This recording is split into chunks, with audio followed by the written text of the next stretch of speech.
The way that things have been. Oh, Let's go. Grab a seat, grab a seat, grab a seat. second, don't you tell me what you think. Time for skills. So when I was up on stage before, I told you guys there are 5 skills we need to develop in network marketing. Let me see how many of you remember the skills. Skill number 1. Who wants to tell me skill number 1? Inviting. Skills. I'm talking about skills, not mindset. Invitation. Inviting. Skill number 2. Presentation. Skill number 2, presenting. Skill number 3. Closing. Skill number 4. You tell me. Skill number 4.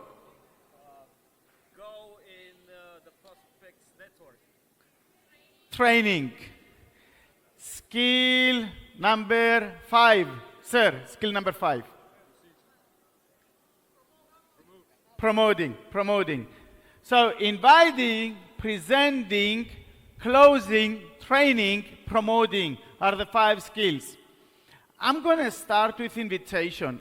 We are going to emphasize a little bit more on closing, but I want to start with invitation because, listen to this, you may develop presenting and closing in a way that you believe you're the best in the world. But if you cannot invite, you still have a huge problem. Let me break this down. Let's say you are the best promoter in the world. Let's say you are the best presenter in the world. Let's say you are the speaker man of the world. And every time you do a presentation, everyone is watching you 100%. What happens if you do a presentation to an empty room? Who's going to listen? Who's going to listen? No one. What happens if you have great closing skills, if you can sell ice to Eskimos? You are so good that you can sell anything and everything to anyone, but you still have an empty room. How many sales are you going to have? Let me tell you something about inviting.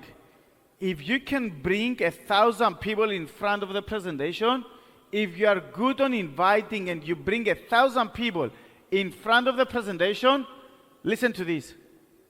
Even if your presentation sucks, some of them will buy by mistake.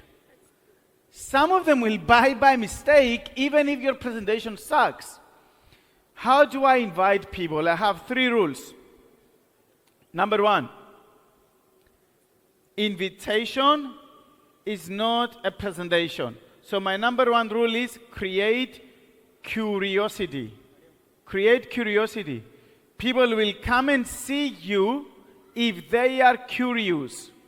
Let me tell you how most of the people are inviting.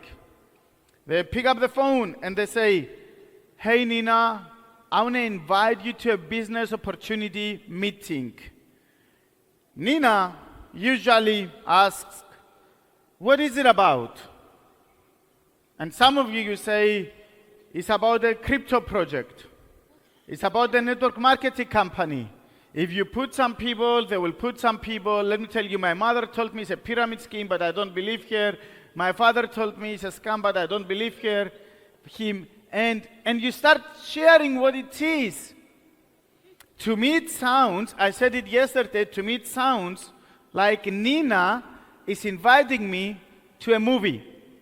So, "Hey Stavro, let's go to cinema tonight. I want to watch a movie with you."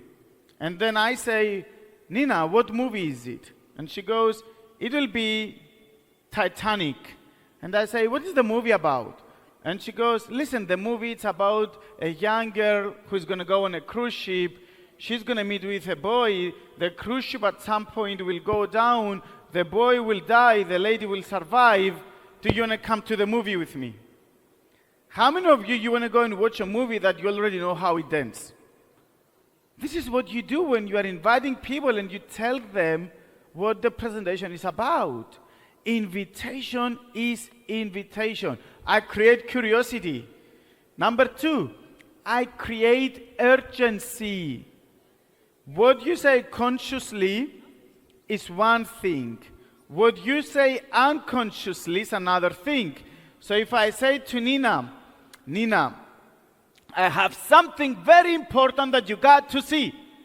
Can we meet next year?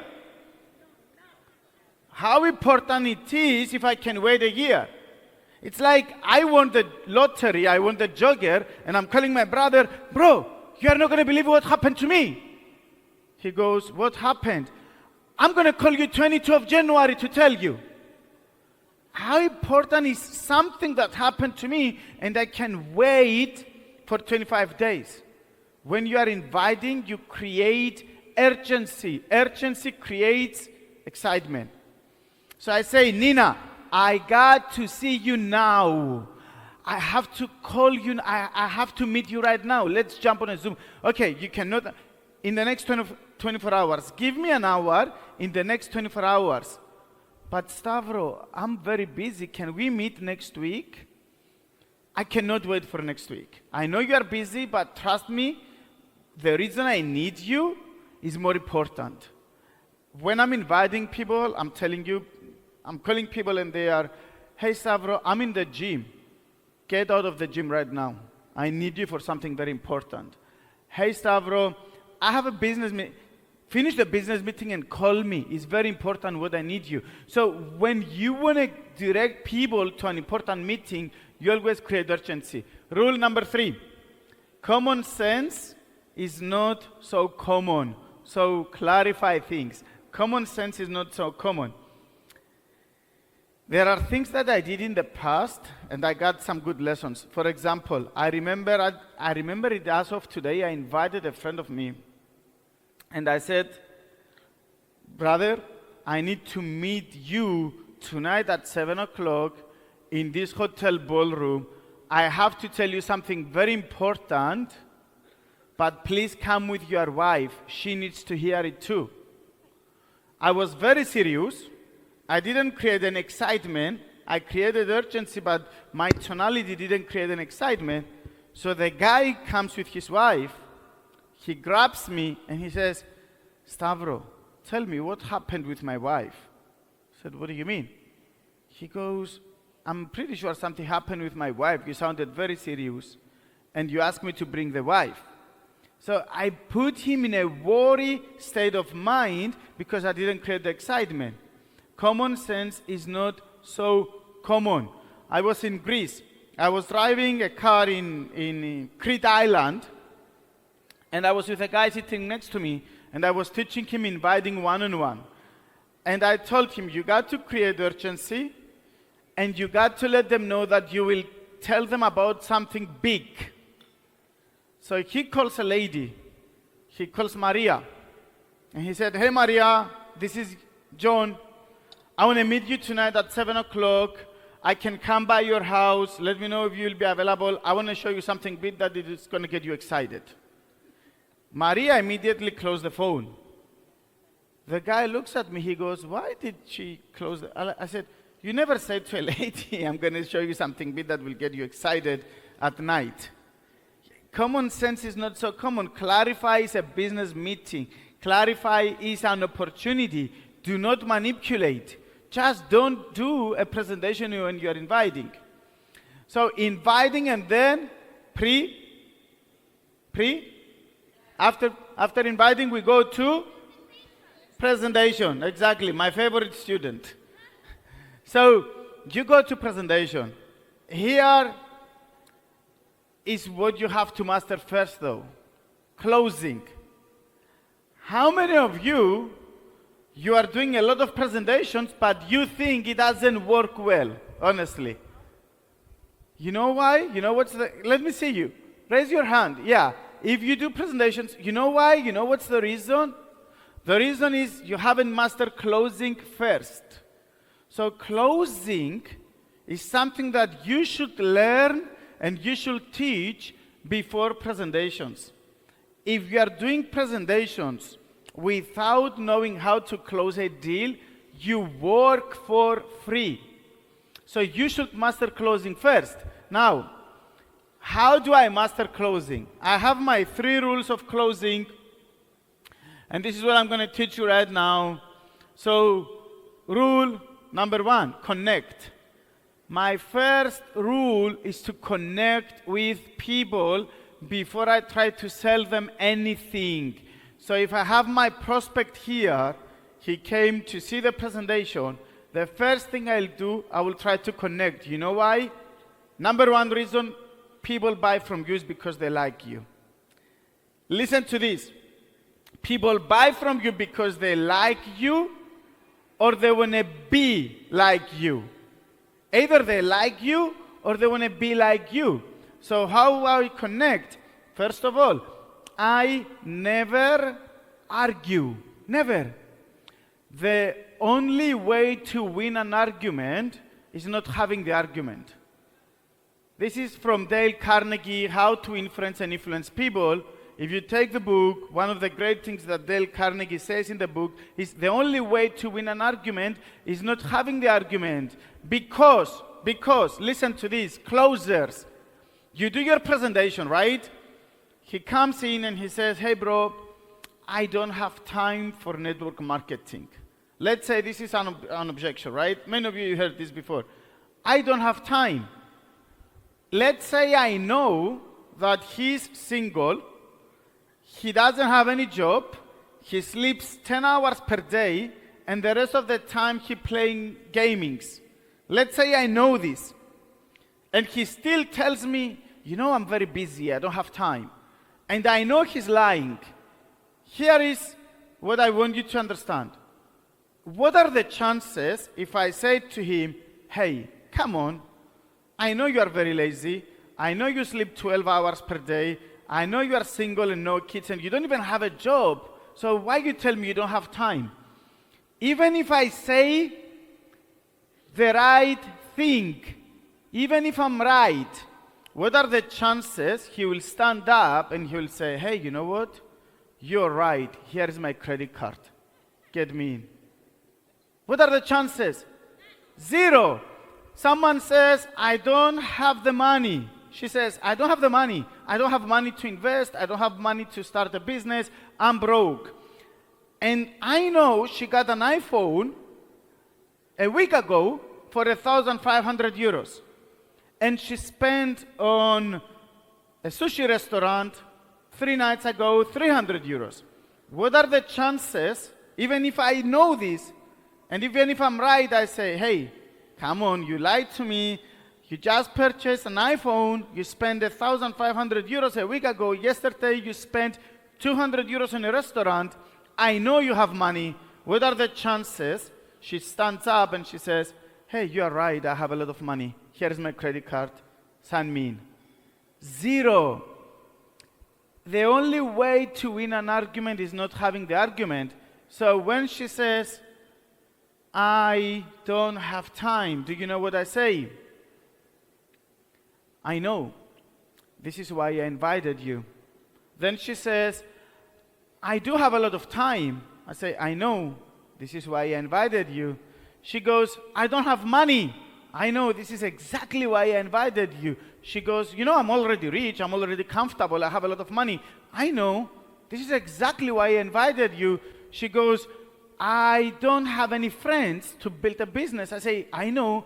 This is exactly why I invited you. You're going to make a lot of friends here. She goes, I have a lot of friends. I say, I know. This is why I invited you, because you have a lot of friends. So whatever they say, I don't argue. I'm not against them. I try to be next to them because I want to connect. You got to understand, in network marketing, you don't want to be right. You don't. You don't want to be right. You want to do what's right.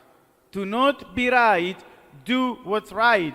So, number 1, connect. Number 2, lead with questions. My favorite, lead with questions. Listen to this. If I say it, they doubt it. If they say it, they buy it. So if I say it, they doubt it. If they say it, they buy it. I will show you how I lead with questions later on, which is, for example, I don't have time. Is this an objection? I don't have time. I say, I know, this is why I invited you. May I ask you something? He goes, yes, sir.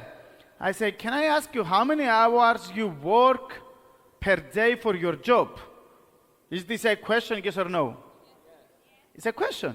So he goes, 8. Can I ask you one more question? He goes, yes. I say, how much money you make? He goes, 2,000 euros. I say, so you work 8 hours in your job and you make 2,000 euros. He goes, yes.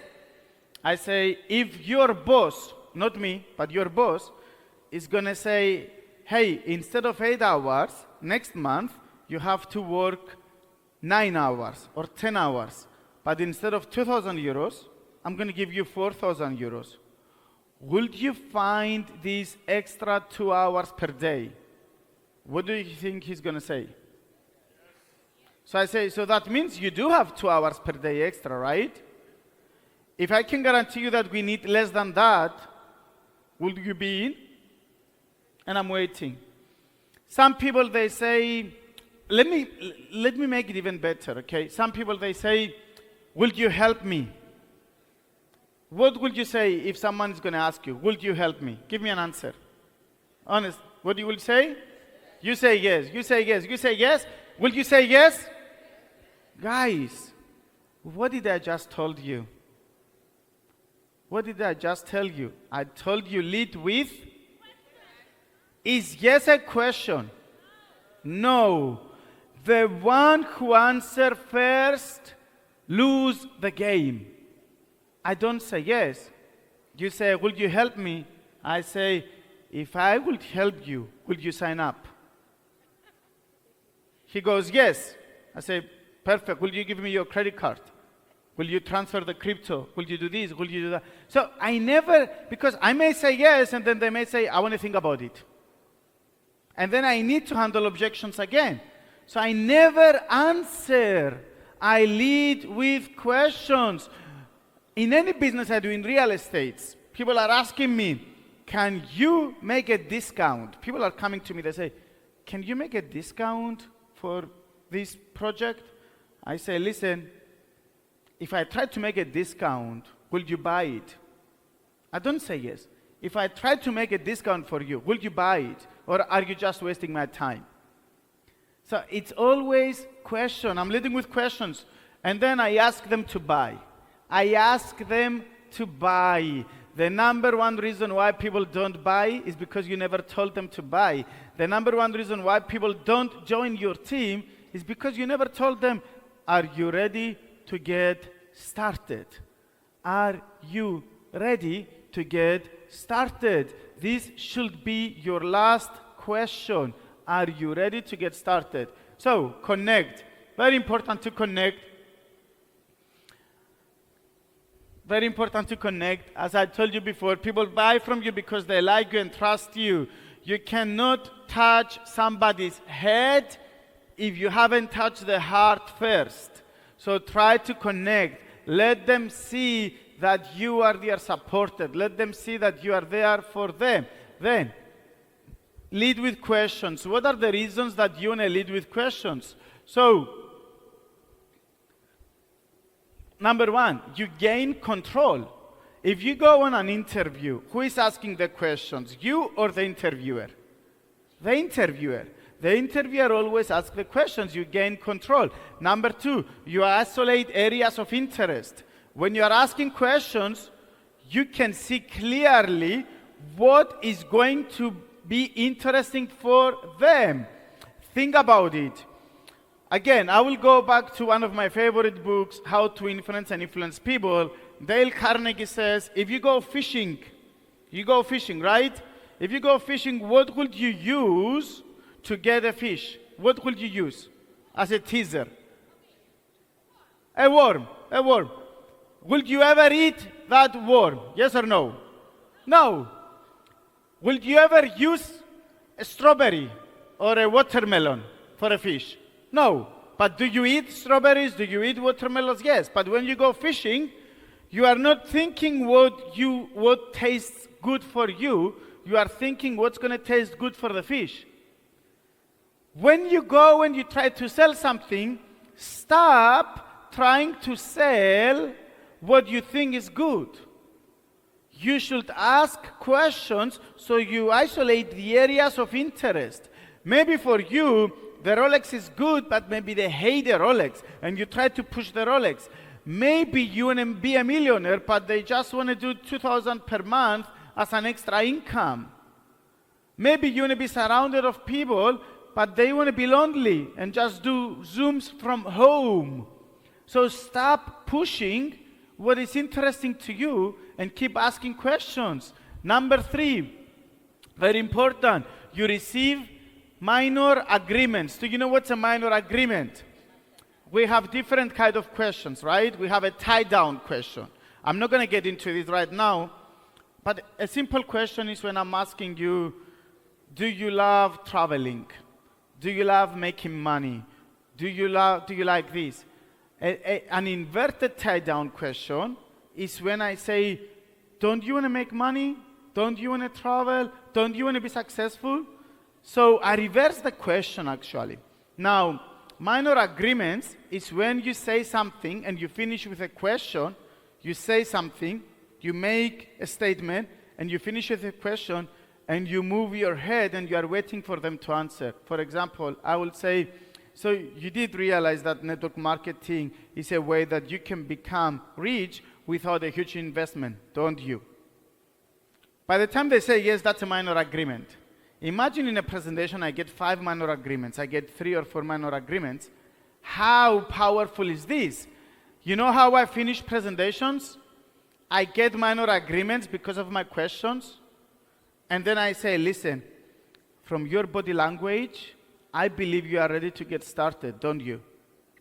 And I'm waiting for the answer. Listen, from your eye contact, from all the answers you gave me, I feel you are ready to jump in, don't you? And I'm waiting. I never ask, hey, what do you think? What do you think? Yeah, I think Kamala Harris and Donald Trump are good politicians. I think in Dubai you have great burgers. I also think there are some great steakhouses. And I think I need to go to sleep now. What do you think? I mean, I'm showing you a presentation and then I'm going to ask you, what do you think? Why does it matter to me? Are you ready to get started? I got the feeling that you are ready to get started, don't you? And then I'm waiting for them to answer. Last reason why I do questions is because I want them to answer, this is my favorite one, their own objections. I want to lead them to answer their own objections. So for me, a question is, I love paddle. How many of you know paddle? It's very similar to tennis. Anyone? Okay.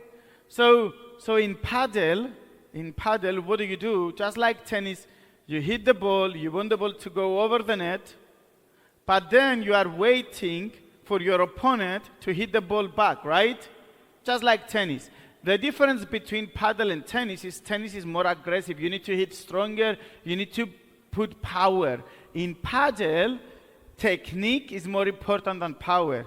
So they say that the greatest paddle players, all they want to do is just pass the ball to their opponent. So I pass the ball, and then the opponent will pass the ball back.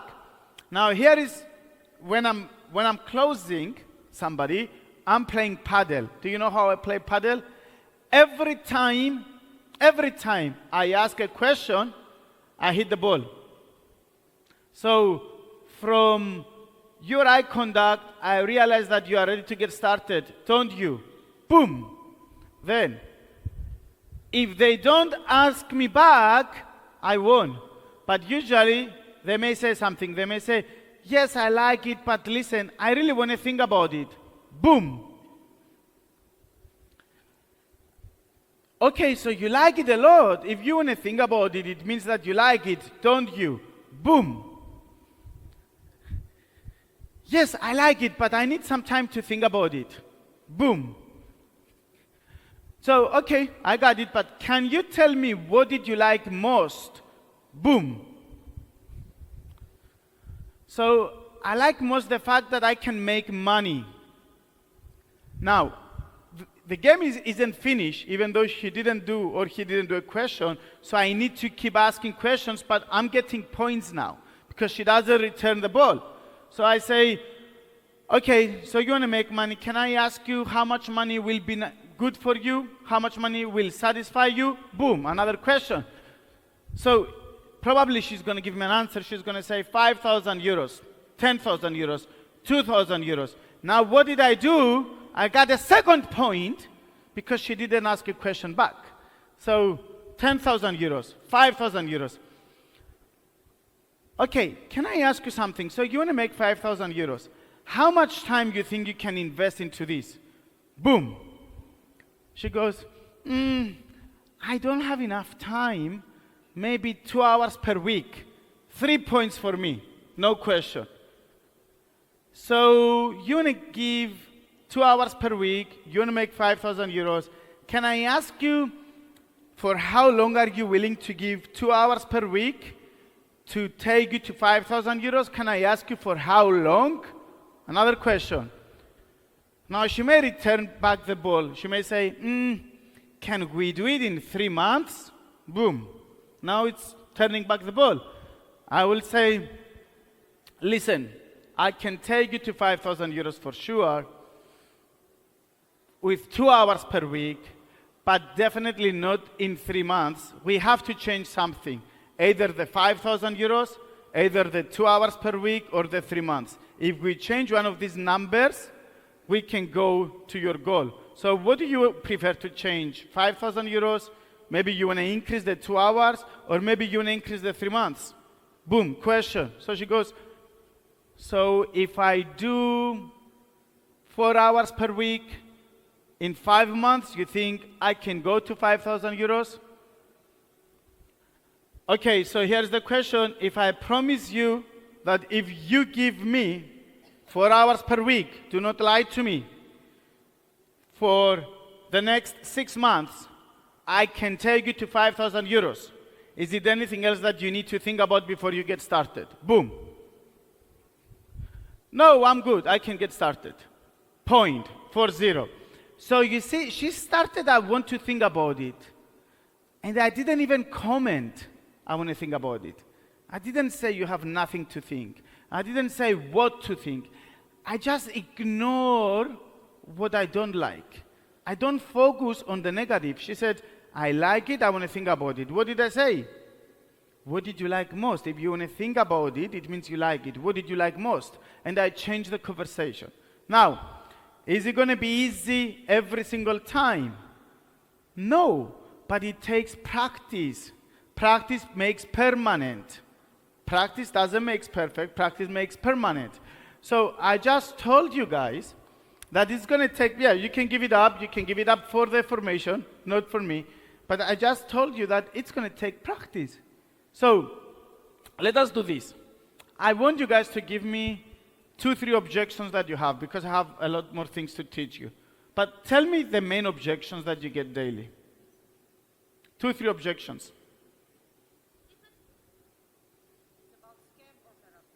Okay. It's a scam or a pyramid scheme. All the network marketing companies, I will analyze this. All the network marketing companies, they are hearing it's a scam or a pyramid scheme. Right? Do you agree? So, what most of the people do, they try to justify why it's not a scam, right? They try to prove them that it's not a scam. But I would say, so it's a pyramid scheme. So what do you mean? This is my number one. So I'm always answering back with questions. So they say it's a pyramid scheme. May I ask you something? Yeah. What do you mean it's a pyramid scheme? So Stavros, you know, pyramid schemes are the ones at the beginning, they make most of the money. Okay, can you explain me a little bit more? Yeah, the ones that they started first, or the ones above, they make most of the money. This is what a pyramid scheme is. So where do you work? I work in a shipping company. I work in a real estate company. I work wherever. So you work in a shipping company, right? Yes. Do you have a boss? Do you have like a manager? Yeah. Your manager makes more money than you? Yes, he does.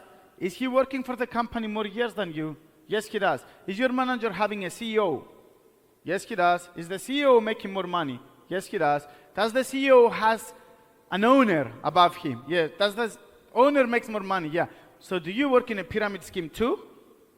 And I'm waiting for the answer. No, this is not. So I will tell you something. You told me that the ones at the beginning, and this is very good to use for, listen to this. You don't need to, they are not going to understand everything they want. You told me that the ones at the beginning, they make most of the money. Do you know the population of the world? 6-7 billion? Do you know how many people we have in DCT? Few thousands. If you sign up right now, will you say you are at the beginning or at the end? At the beginning. Do you want to make money, yes or no? I want to make money. So if you're ever going to sign up, when do you think is the right time to sign up? Now or after 3 years? Now. Are you ready to get started? Now, if they insist, yeah, but I don't know if it's a scam or if it, there is no way that you will be able to prove them if they have an opinion that is not. So usually this is what I do. If they insist, but I believe it's a scam, I will say, do you know it's a scam and you are 100% sure, or do you think it's a scam? If she says, no, I know it's a scam, I will say, okay, great, thank you, amazing, have a nice day. Why? Why? There is no way that you will close everyone, okay? This is a question I get very often. Stavro, can you teach me how can I close everyone? And I'm always say, if you figure it out, let me know too. I don't know. I can only close a door which is open. I can only close a window which is open. I can only close an open-minded person.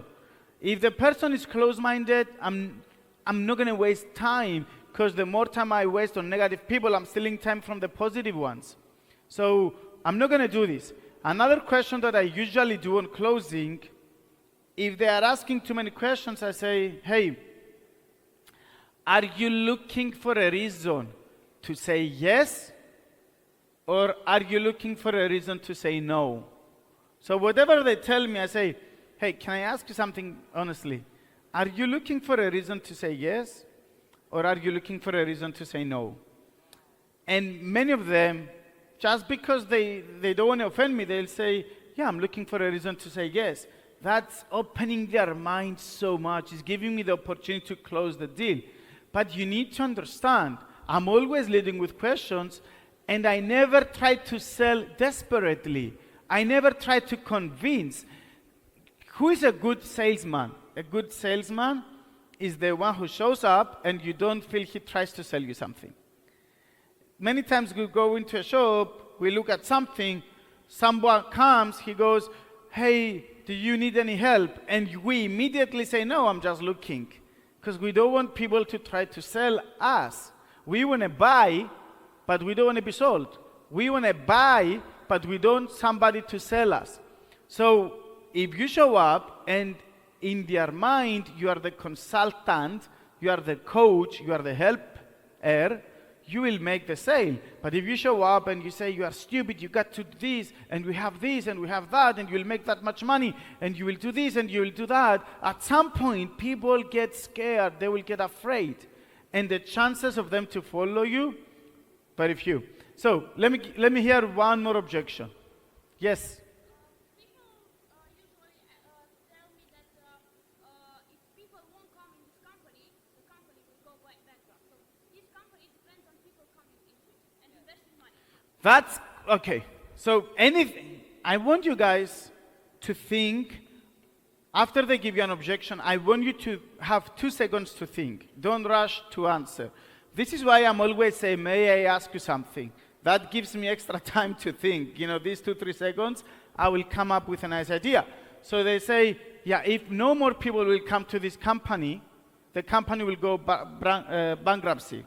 And I say, may I ask you something? She goes, yes. I say, what business are you in? I'm selling ice creams. I'm selling whatever, lollipops. I'm selling, I don't know. So you're selling ice creams, yeah. So if people stop coming, buying ice creams from you, will your company go bankruptcy? Yes, same here. So my job is to keep bringing people. Now here's the difference. What are your chances by keep selling ice creams? You create residual income. 0. Let me tell you what are the chances here for residual income. Will you be willing to find out? So I'm always asking and leading with questions. One more. We have time for one last one.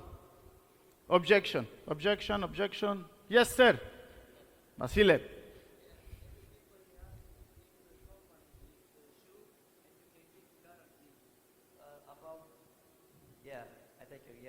So, are you sure about the company and can you guarantee me? May I ask you something? Always the same answer. May I ask you something? He goes, yes. Can you ask me? Are you sure that in the next decade you will be alive and can you guarantee me this? Are you sure? Can you guarantee me that you will be in life in 10 years from now? Can you guarantee? In the Bible it says you cannot even guarantee when your hair will turn from black to white. So can you guarantee me that you will have your health tomorrow? Can you guarantee? So how can I guarantee that this company will be alive in 10 years or 20 years or 30 years? But can I ask one more question? Yeah? Let's say the company will not going to be alive. Let's say the company will close tomorrow. Tomorrow. You start today and tomorrow the company will close. What will you lose? You put some money, right, to start. So let's say you want to get a package of 1,000 euros, for example. So you pay 1,000 euros, the company closes tomorrow. What will you lose? 1,000 euros. 1,000 euros. You will lose 1,000 euros. What are the chances in 10 years from now? You will say, oh my God, 10 years ago, I invested 1,000 euros to this company, and the next day this company closed. This was the worst decision of my life. I'm broke today because of that decision I took 10 years ago, and I screw up my life. What are the chances you will remember it 10 years from now and you will whine about it? Very few, right? If you don't do it today, and the company is alive in 10 years from now, and me that I invited you, you see me making millions in 10 years from now, what are the chances you will regret forever? A lot, right? So my friend, you got two options. They both start from the letter R. The first one is risk. The second one is regret. Which one you prefer? Risk. Welcome to the team. So you see, from minute one, I was leading with questions. I took the conversation step by step, leading with questions. Now, something else that I want to teach you guys today is that network marketing is not a one-man show. Network marketing requires teamwork. When you see that you can't close the deal, if you feel that you can close the deal, what you can do is what we call three-way support.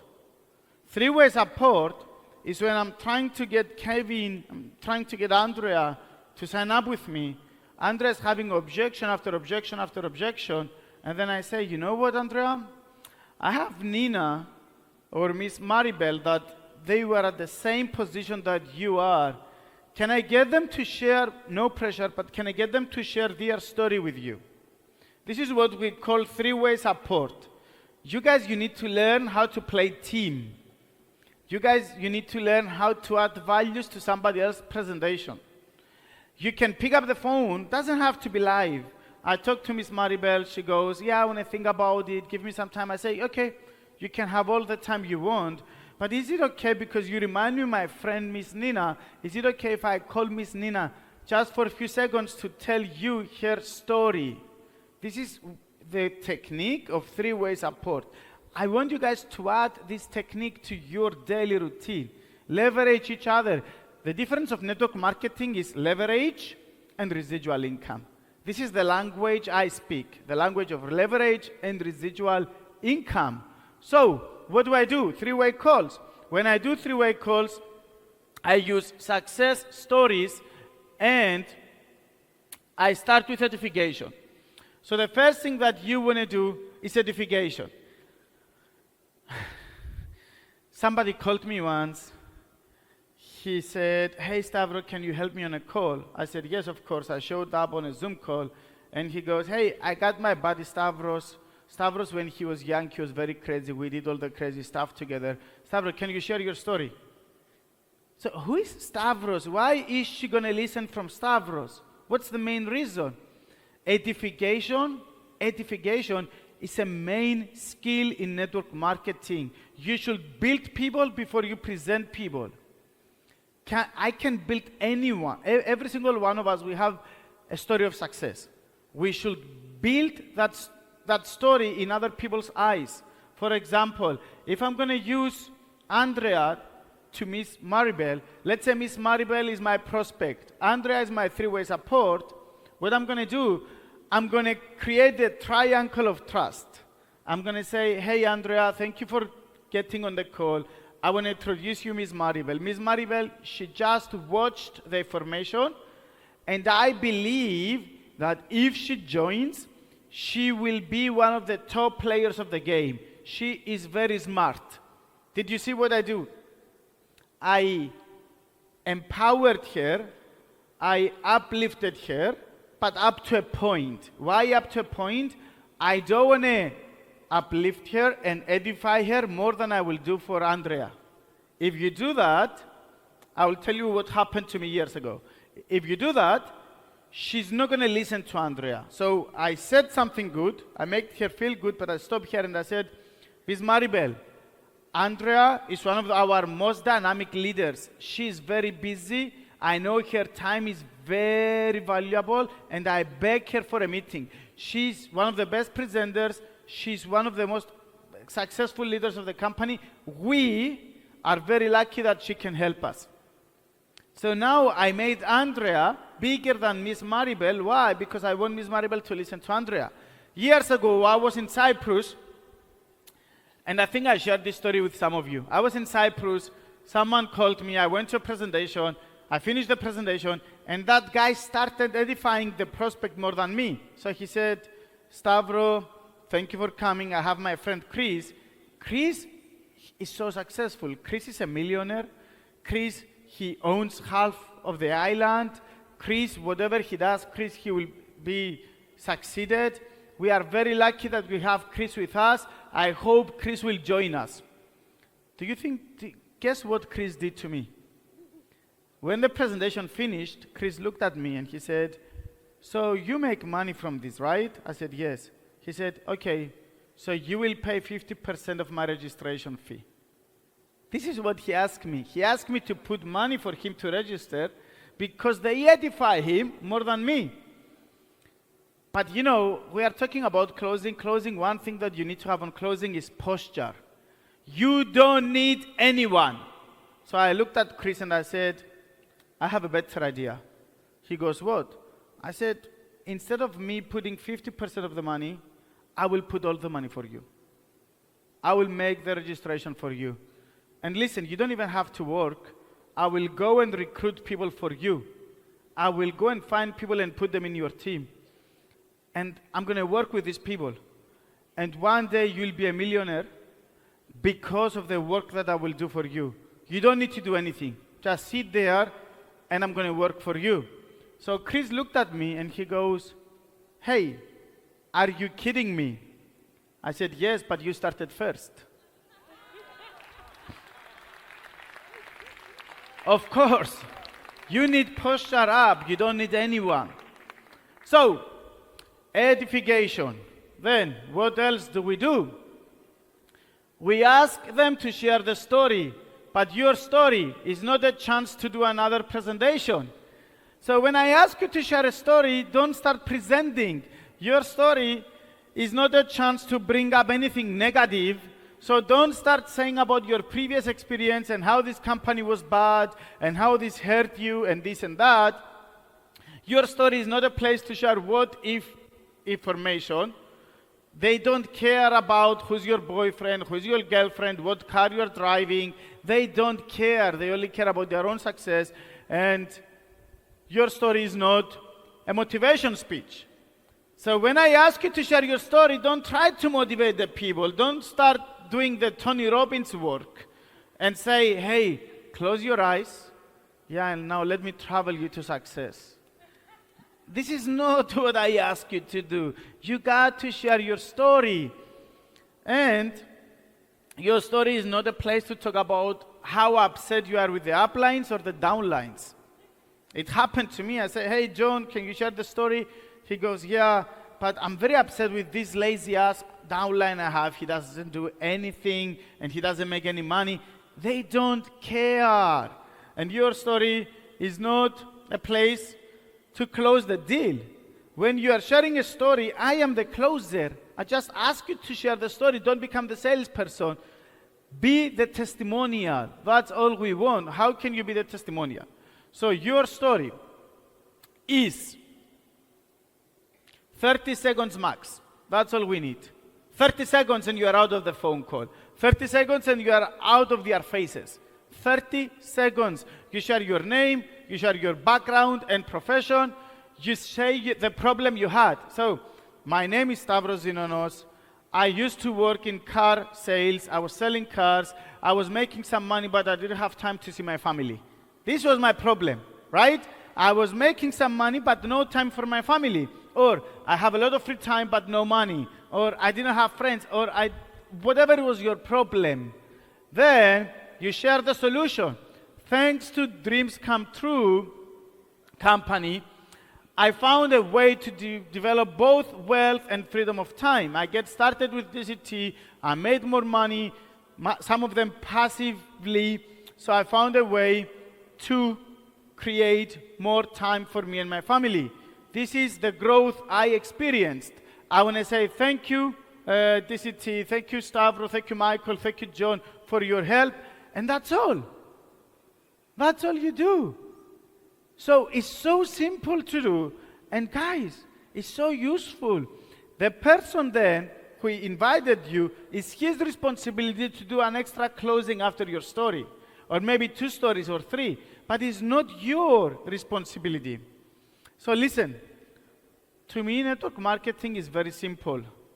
It's very simple.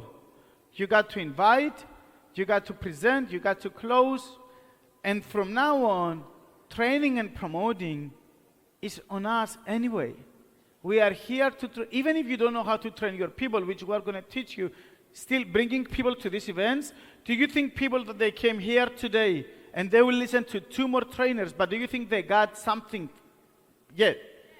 Do you think? So I'm telling you, just bringing people to the training events, 5 hours later, they know what to answer, they know how to invite, they know how to present, they know how to close, they know how to handle objections. Simple. Network marketing is and should be simple. Don't try to overcomplicate things. So, that was just the beginning. I'm telling you later on, I'm going to get into some more teaching points and some more skills developing trainings.